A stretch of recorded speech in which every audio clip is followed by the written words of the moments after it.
Ni mzunguko wa tatu wa ligi kuu Tanzania bara kwa upande wa klabu ya Simba. Wanashuka dimbani siku ya hii leo kuvaana na Singida Black Stars. Tunafahamu ni moja ya mechi ambayo haijawahi kuwa rahisi kwa upande wa klabu ya Simba, haswa kutokana na namna ambavyo Singida Black Stars wanaichukulia mechi hii. Mara nyingi wamekuwa wanacheza kwenye ubora wa hali ya juu zaidi. Sasa hapa tayari nina kikosi kwa upande wa klabu ya Simba ambacho kinatarajia kuanza kwenye mchezo hapo baadaye, lakini kabla sija kupatia taarifa hii nikukumbushe tu kwamba hii hapa ni Swahili Media. Kama bado hujaweza kusubscribe, basi nikuombe subscribe ili tuwe pamoja siku zote. Mimi naitwa Chicharito. Karibu tuweze kuangazia kikosi cha Simba dhidi ya Singida Black Stars.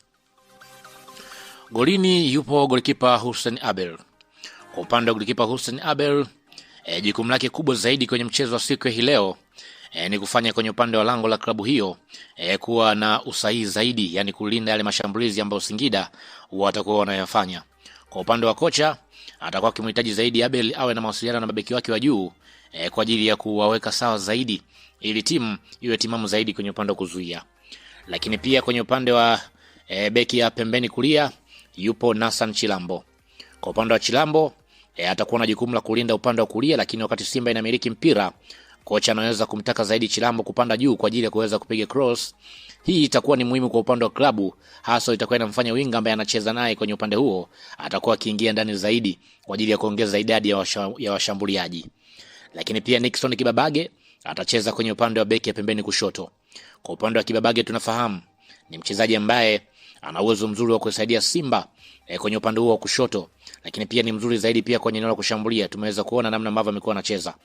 Atakuwa anatakiwa kuwa na nidhamu zaidi katika ulinzi, lakini pia awe na utayari zaidi wa kusogea kwenye eneo la mbele kutokana na namna ambavyo aina ya mfumo wa klabu namna ambavyo wamekuwa wakiutumia. Lakini pia kwenye upande wa mabeki wa katikati, kwanza yuko Ismail Ture. Kwa upande wa Ismail Ture atakuwa mmoja ya mlinzi muhimu zaidi kwenye eneo hilo.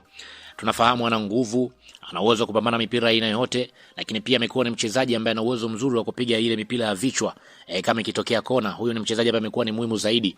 Hivyo atakuwepo kwenye eneo hilo, lakini pia hatakuwa peke yake, atasaidiana na Rashid Dirak. Kwa upande wa Rashid Dirak tunafahamu ni moja ya beki ambaye amekuwa na uhodari wa hali ya juu. Huyu ndiye nahodha ndani ya kikosi kutokana na uzoefu wake ambao amekuwa akiuonesha kwenye mechi zote.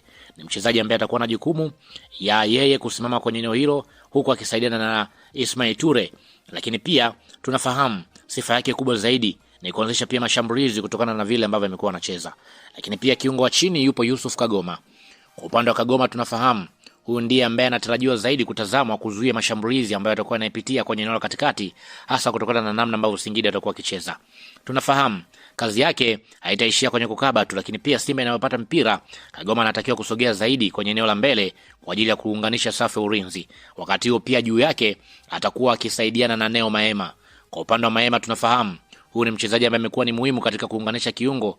Ana uwezo wa kubeba mpira kwenye eneo lote, ana uwezo wa kuingia ndani, lakini pia na kumvunja mstari wa wapinzani. Kwa upande wa kocha atakuwa akimhitaji zaidi acheze karibu zaidi na kiungo mshambuliaji kutokana na aina ya mfumo ambao Simba wamekuwa wakiutumia.